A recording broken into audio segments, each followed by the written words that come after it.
তার যাবে না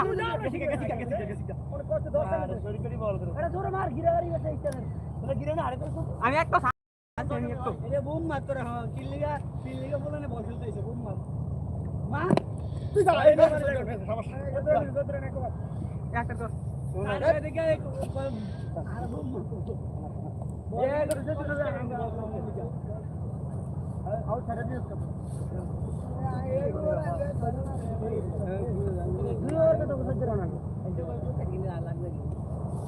ঠিক আছে দাদা মার গুড কিপার এটা আউট ছিল মাথা তো গরম হয়ে গিয়ে লেল মার কা কিপার সেই বল কালকাটি সামনে আউট শেষ কি এর কাছে অন দুটো উইকেট